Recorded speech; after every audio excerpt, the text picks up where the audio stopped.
on, guys? We have a pretty cool knife today. It's the Spyderco Paramilitary 3, Para 3. And this is a knife that I honestly didn't really have a lot of interest in for whatever reason, just because I kind of already had my Paramilitary 2.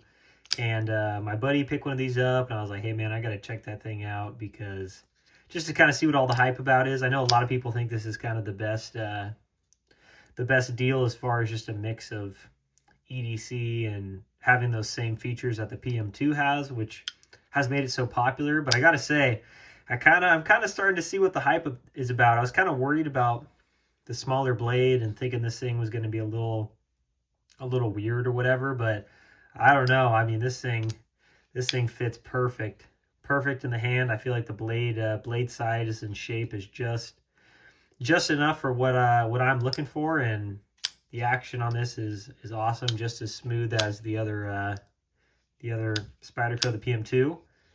But I think this thing's an awesome size. I don't know if this is the stock pocket clip or not. It looks a little bit different compared to the one that's on mine.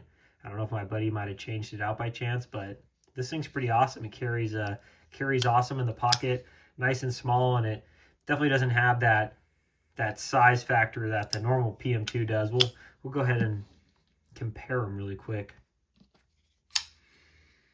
There's the big boy right there. Quite a bit different, and I just cause we'll throw on the little Tactile Knife Co.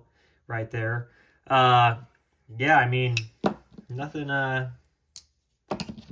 too crazy. We'll get a quick measurement on this thing.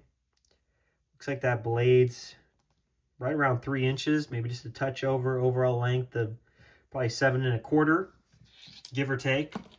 But yeah, I always love the compression lock with the Spyderco. It kind of gives you that almost like premium drop shutty feel, but doesn't necessarily have to be at the same cost. I think this knife's probably floating around in that, I don't know, 175, 200 mark. I think it's pretty much right around the same price as the PM2. I don't really think it's that much cheaper, but G10 handles, these are kind of the camo pattern. I think it looks nice, especially with my buddy's little snake cord wrap he has there on the back end. I think it kind of all comes together.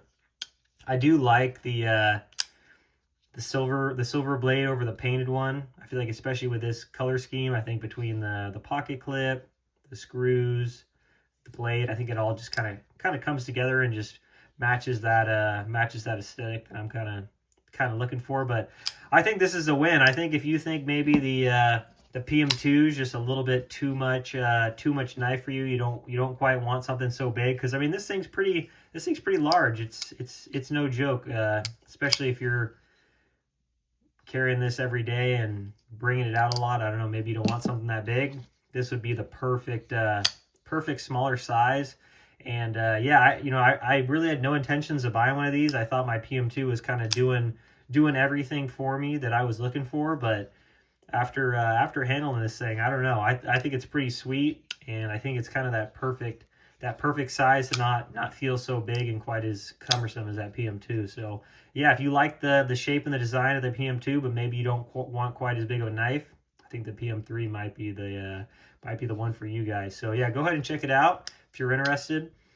Appreciate everybody's support lately. Please like, comment, subscribe, and I will see you guys in the next one. Peace.